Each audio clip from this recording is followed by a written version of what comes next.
ஆண்டவராகிய இயேசு கிறிஸ்துவின் மீதான நாமத்தினாலே அனைவருக்கும் எங்கள் அன்பின் வாழ்த்துக்களை வணக்கத்தை தெரிவித்துக் கொள்கிறேன். இந்த நாளிலும் மணமக்களை வாழ்த்தி பேச எனக்கு கொடுக்கப்பட்ட இந்த நல்ல தர்மத்திற்காக என் தேவாதி தேவனுக்கும் மணவீட்டார் சார்பிலும் எனது நன்றியினை சமர்ப்பிக்கின்றேன். மணமகளை பற்றி நிறைய காரியங்கள் பேச வேண்டும் என அவளோடு இருந்தேன். நேரம் கருதி அவளுக்கென்று நீதிமொழிகளால் நான் தயாரித்த ஒரு வாழ்த்தினை மட்டும் வாசித்து கடந்து செல்லலாம் இருக்கிறேன். வேத வசனத்தின்படி முதலாவது புத்தியுள்ள ஸ்திரீ என்ன செய்கிறாள்? வீட்டை கட்டுகிறாள்.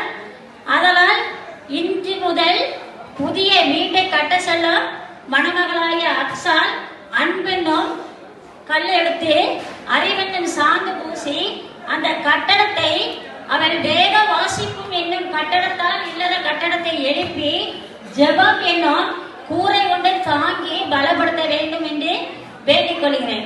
அக்ஸா பல காரியங்களில் பிபிஎஸ் சண்டே கிளாஸ் முக்கியமாக வாலிப சங்கத்தின் தலைவியாக இருந்து அரும்பணி ஆட்சி வருபவள். அவளை குறித்து அதிகம் சொல்ல வேண்டியதில்லை. ஆனாலும் இந்த வேளையிலே நான் கூறிக்கொள்வது, அவள் செல்கிற இடமெல்லாம் வாய்க்கும். அவளை பெற்ற ஜாக்சன் அவர்கள் மிகவும் பாக்கியவான். அதே போல அக்ஸாலும் பாக்கியவதி என்று புகழப்படுவாள் என்று கர்த்தர்கோள் அவளை வாழ்த்துகிறேன். இப்போது இந்த வாழ்த்து மடலை நீதிமொழிகள் கொண்டு நான் அவளுக்கு வாழ்த்துகிறேன். கர்த்தருக்கு பயப்படுகிற ஸ்திரீயே புகழப்படுவாள் என்ற நீதிமொழிகள் 31ஆம் அதிகாரம் 30ஆம் வசனத்தின்படி அவள் கர்த்தருக்கு பயந்து வாழ்ந்து அனைவராலும் புகழப்படுவாள் என்று வாழ்த்துகிறேன். மணமக்கள் அக்ஸால் ஜோதி. அக்ஸால் என்னும் பெயருக்கு ஏற்ப அலங்கரிக்கப்பட்ட முத்தாய் திகழும் ஜோதியே. அக்ஸால் என்றால் என்ன பொருள்? அலங்கரிக்கப்பட்ட முத்து. அக்ஸால் என்னும் பெயருக்கு ஏற்ப அலங்கரிக்கப்பட்ட முத்தாய் திகழும் ஜோதியே இன்று முதல் ஜாக்சன் இருதயத்தில் முத்தாய் ஜொலிக்க போகிறார். ஆண்டவன் அருளால் ஜாக்சன் மணாலனை ஆனந்தமாய் கைப்பற்றி நிற்கும் இளம் தளிரே, இல்லறத்தில் பயணிக்கும் வியாபார கப்பலே, இல்லத்தில் இணைந்து செயலாற்றி பலப்படுத்துவாயே.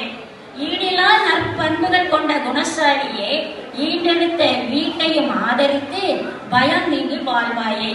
உன் உடை என்றும் பலமும் அலங்காரமாய் இருக்கட்டும்.